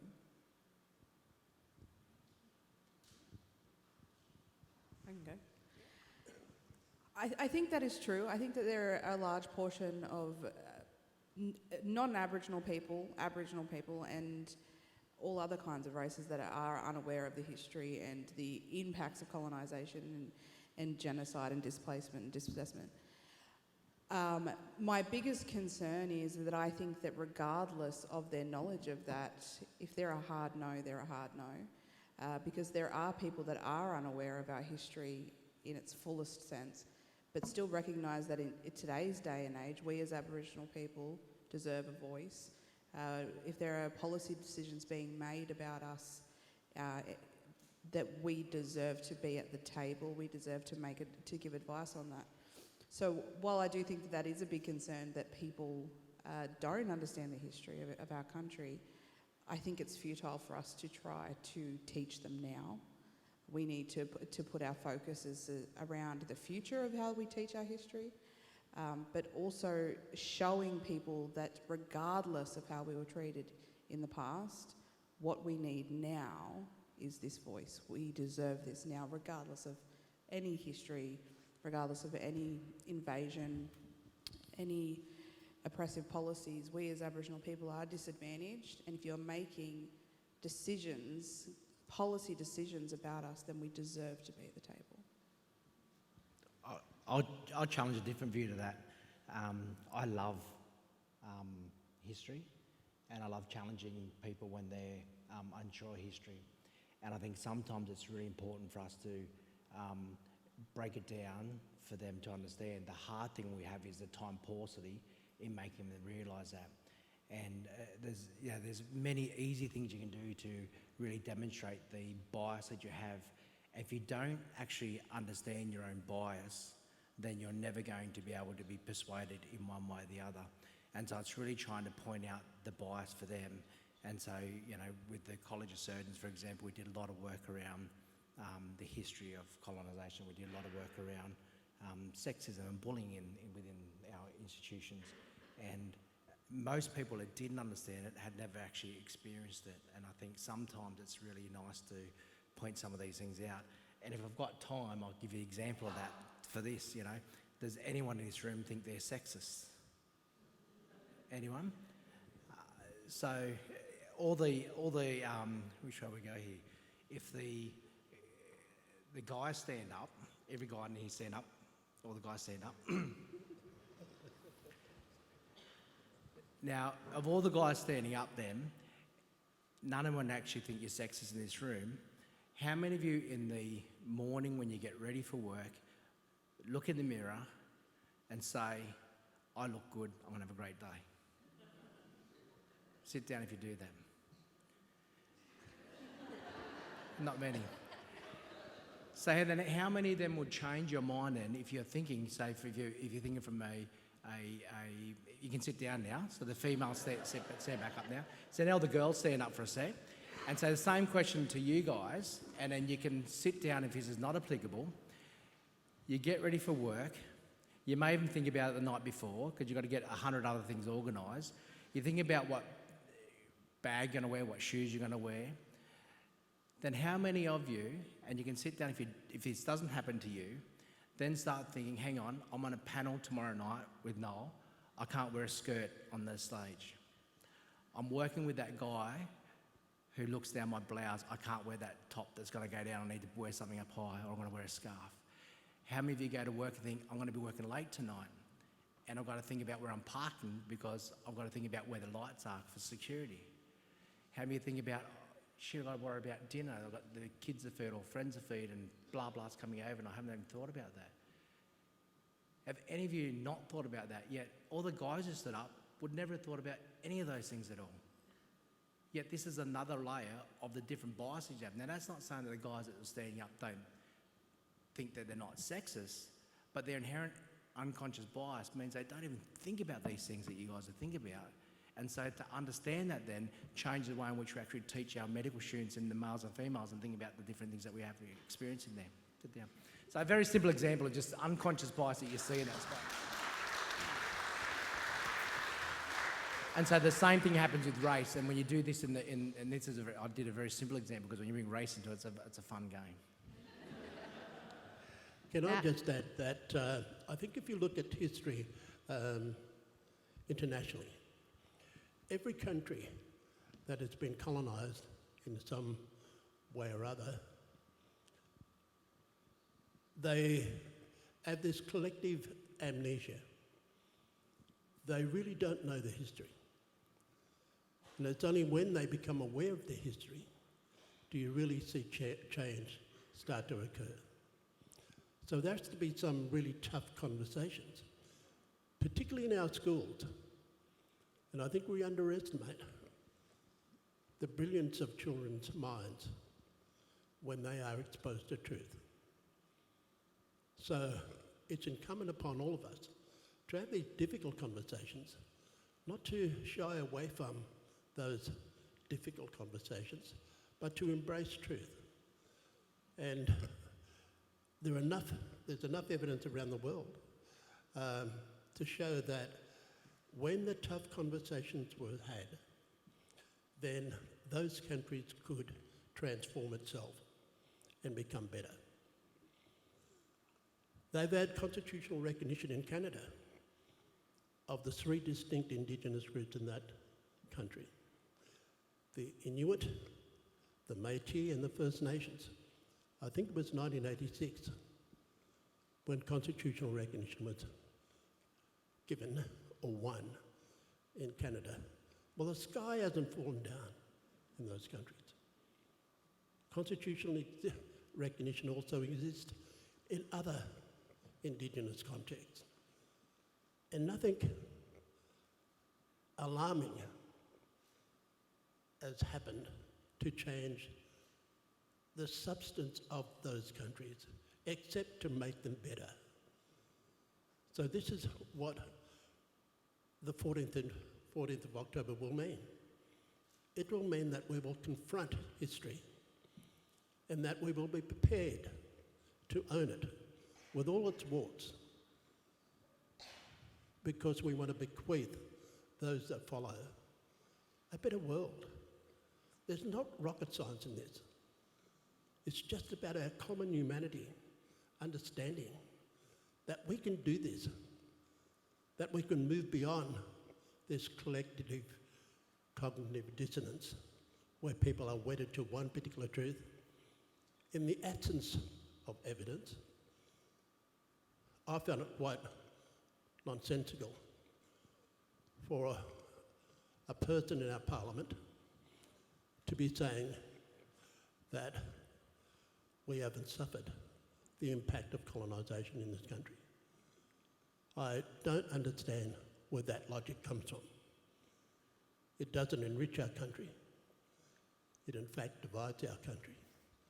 And so, yes, as an educator, I've spent my life devoted to the pursuit of knowledge for our kids, all kids, not just Indigenous kids, but all kids, to know truth, to be comfortable in their dreams, to pursue a dream for a better world. Because when you capture the imagination of kids, anything is possible. So, yes, to the questioner, that I believe that it's incumbent upon all countries to really understand its past so that we can construct a healthier, more dignified future for all of us.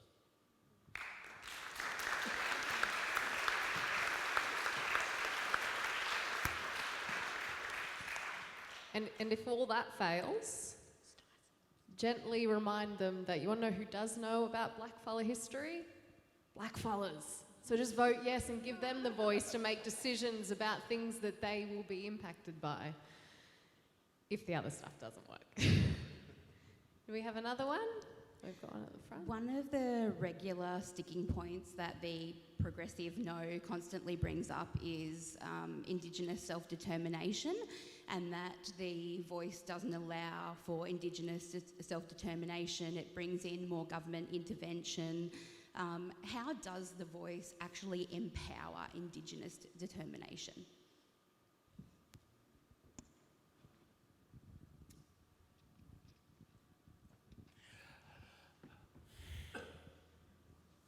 We have a very clear agreement around individual self-determination. All of us have the right to self-determination as individuals. They're part of our human rights. We also have a very clear right of self-determination of nations. There's about 200 and a bit nations around the world that claim the prerogative of national self-determination. Where there's more grey areas is in between. What are the rights of peoples to self-determination? There's not much consensus around that, but we have to find models of self-determination within the nation. That is, group rights to self-determination. And if we're still searching for that in Australia, what is the group right that Aboriginal and Torres Strait Islander peoples have within the nation? And if we get this right, we'll be a beacon to other countries that are grappling with the same problem. There's estimates that there's something like 7,000 plus peoples around the world. There's only 200 nations. So those 7,000 peoples have to find ways to live in 200 nations. Because the prospect of the world continuing to fragment and nations continuing to self-divide, that somehow we're going to be the next cab in the rank to East Timor, that is unrealistic. 7,000 peoples can't continue to fragment nation states. But that's by the by. We're trying to build the recognition of Indigenous peoples within the Australian nation. What's the right to self-determination that we're seeking? That's a group right. It's not an individual right. Noel Pearson doesn't wake up in the morning and decide, I'm a sovereign individual and my policy on this is X, Y, Z. No. If I'm going to claim a self-determination on the part of my people, I have to go through processes with my people. I've got to go to the meetings. I've got to have the arguments. I've got to have the debates. I've got to deal with people with different points of view. I've got to try and build consensus about a point of view. We all got to do that. If we are a people, we are not an individual opinion. If we claim to be a people, we can't just rely on our individual view. Our view has to be a view that's gone through the processes of discussion and debate within our own community. And we will always have to do that. tell you, the most vigorous debates I have are with my own mob.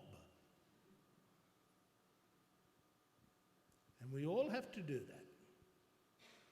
Twitter is not self-determination. You need to do more than that. You've got to turn up at the meetings, and they're hot, and they're fiery, and there's bad questions, and there's uncomfortable questions. But if you're going to build consensus, you've got to do the hard work of self-determination. So, one thing we're going to have to discuss when we get this referendum done is that when we have processes of self-determination as a people, we're not just a collection of individuals with our own sovereign view. Yeah, we might have our own sovereign view about vaccines, but that's not the same thing we're talking about here. This is about our collective view as a people, and we need, in that process, to have the kind of respect we used to have for one another when our old people debated these things. The kind of consensus that always used to prevail when our older generations of leaders led us on the path since the 1930s to where we're at today. I tell you about the Uluru Statement. I have never witnessed a higher watermark of process than that one. Uphill, down dale. Many meetings, many fiery meetings. Some of them are like having paint stripper. But it's not just a matter of individuals declaring that my personal philosophy or opinion is X, Y, Z. Nah. You've got to mediate your views with other people's views. You've got to mix it up with everybody else. And when you go through those processes, you can come out of those processes with a view that reflects the consensus. I was involved in that process. I was not a leader of it. Women led that process, actually, in 2017. And those women who led the consensus building, I can tell you they did a hard job, and they did a great job. And the level of consensus that emerged out of the Uluru Statement was just amazing to me. I never expected it. I never expected that, something like 97% of the room would endorse the consensus. So that's my answer to the question of self-determination. We're going to have to do hard yards on self-determination. Young people are going to have to understand, our young people are going to have to understand it's not just your personal opinion. Tell me that you've talked to your mob, really talked to your mob, gone back home, spent time there, had the arguments, had the debates. But you can't have self-determination of a people without the mechanisms of consensus. And part of the process of consensus is respecting the point of view of other people and accommodating those views. If you want to build an alliance around strong ideas, you've got to be persuasive, you've got to be patient, and you've got to respect sometimes that your ideas are not going to prevail. So, if the voice is going to work, we're going to have to return to an idea of how it is that we as a people are going to discuss things together, come to consensus positions about it, understand that at some times when we provide advice, some groups are going to say, well, actually, our view is different and we should allow for that advice to go forward as well. If there is a dissenting view, we should allow those dissenting views to go forward as well. So we can build in mechanisms for dissenting views. But, I keep saying to people, the voice is the process that's led up to the voice is an inspiration for what we can do after the voice is established. Thank you, Noel.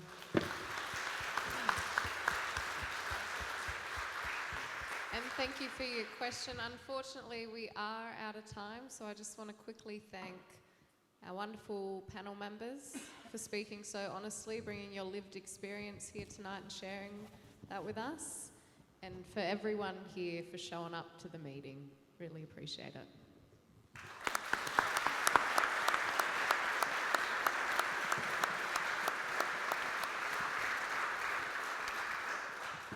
Thank you very much. Can we also have a round of applause for Shani for facilitating a great discussion?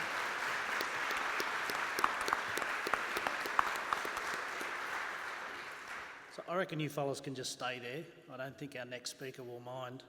I'd now like to invite our federal member for Newcastle, Sharon Clayton, who is a fifth-generation Novocastrian.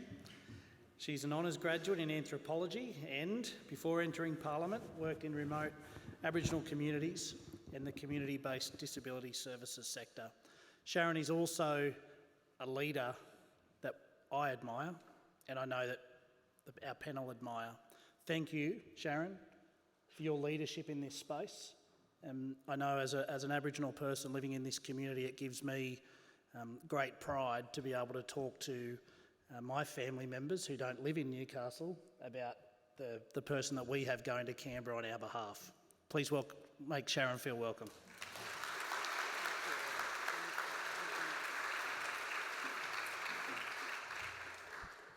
Thank you. Look, I stand before you tonight as probably the most proud Novocastrian. I have the most remarkable job to represent this community in the Australian Parliament, and I really thank you because days like today just fill my heart with so much joy. I started the day at the farmers' markets talking to people about why they should be considering a yes vote in this upcoming referendum. But I moved on to the walk where, 4,000 plus Newcastle people came out on a stinking hot day and were just,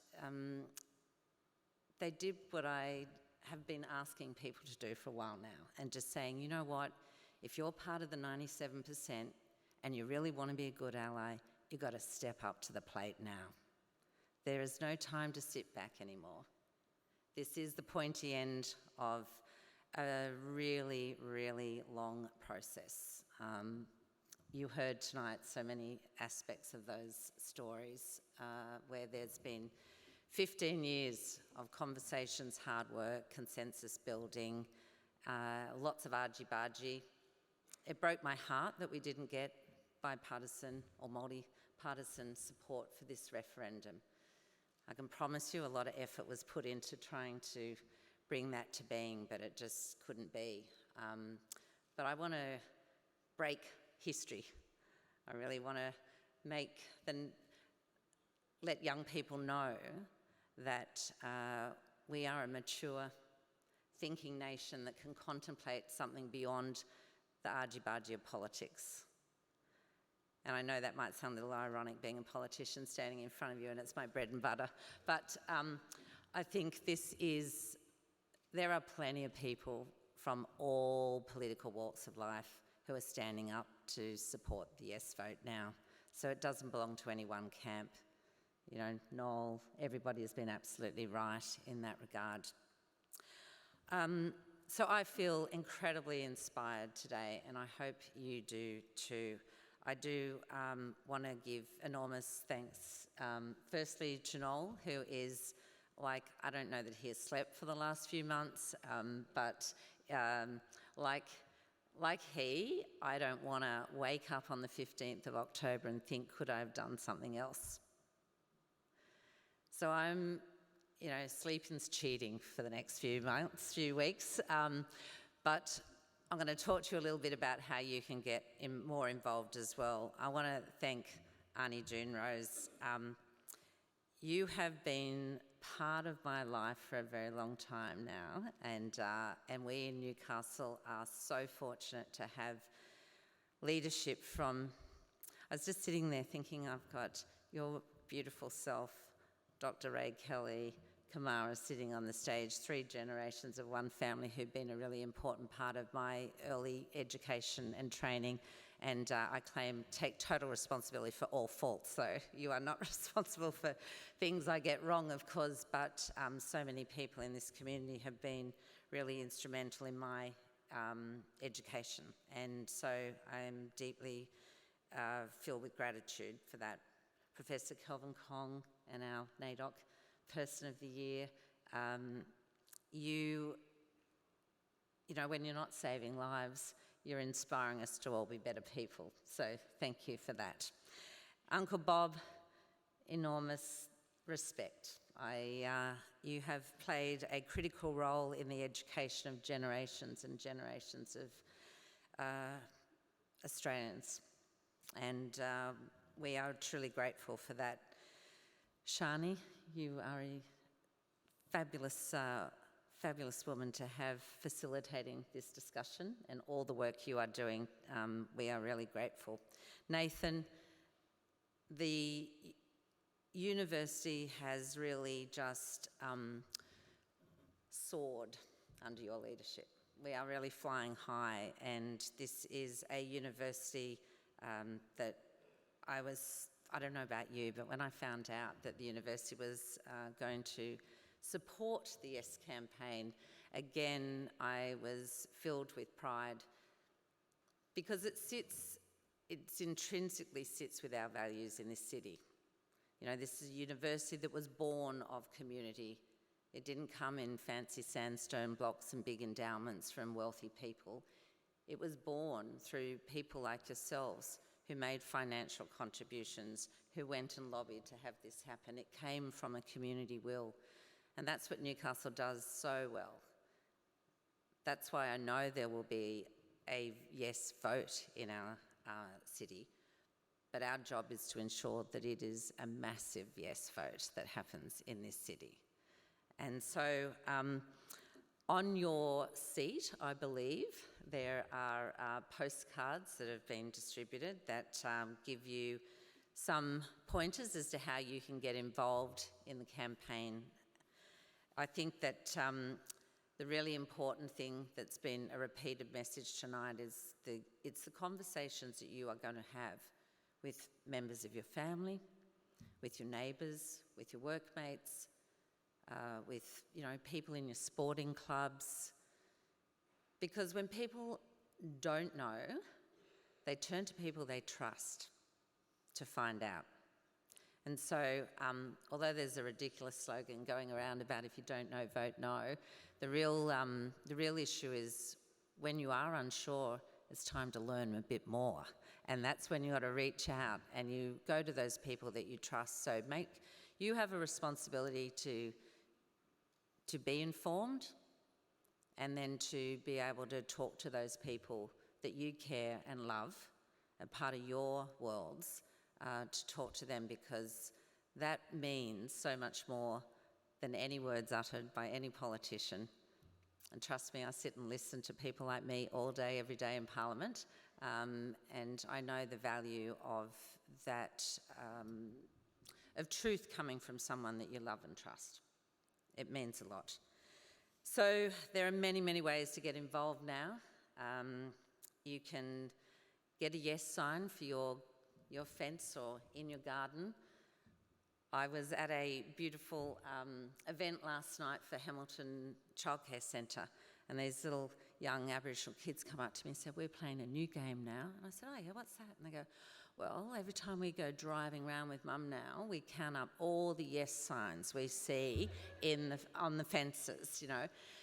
And it made them feel really good, and it made me understand too that showing that support, making really clear that we are standing up to be counted now, it's important. It's important for Aboriginal and Torres Strait Islander people to see that. It's important for our neighbours and family to see that too. if you want to join me door knocking, I know it's not everybody's cup of tea, but my God, I've converted a lot of people in this campaign. So it is a very grounding experience, but it is definitely those conversations where you get to turn people's opinions. It's those face-to-face, direct personal conversations that really count. If it's not door knocking, then you've got letterboxing and other softer options to be able to do.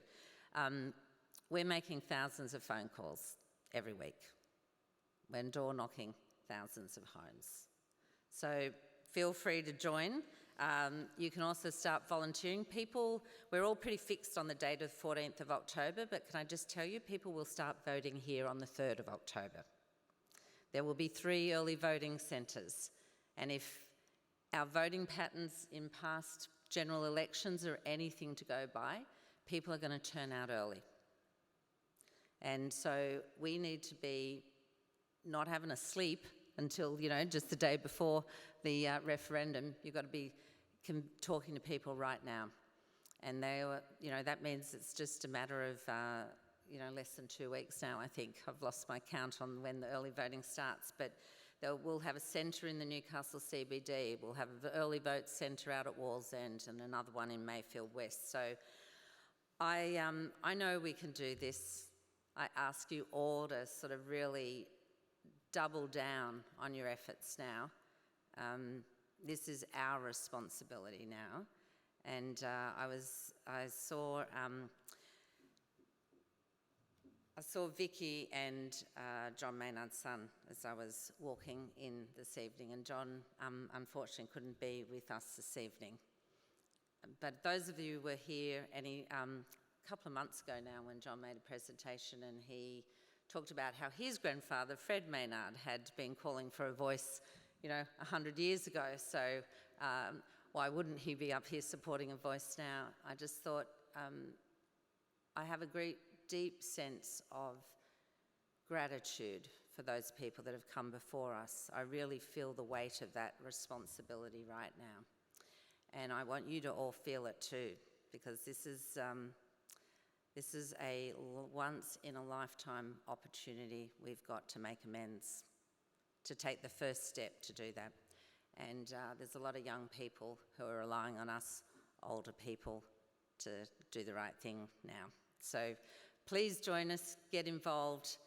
And on that note, a really hearty thank you to everybody who's given up so much of their time, their spirit, and their lived experiences for us to get informed and be better people to go do the good fight.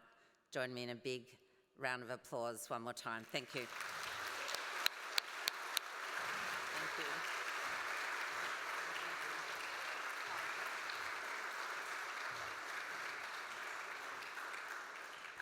Okay, everyone, that concludes our event for this evening. I want to thank everybody. It's been a big weekend, beautiful weather, it's been warm. There are so many things people could be doing getting ready for the week.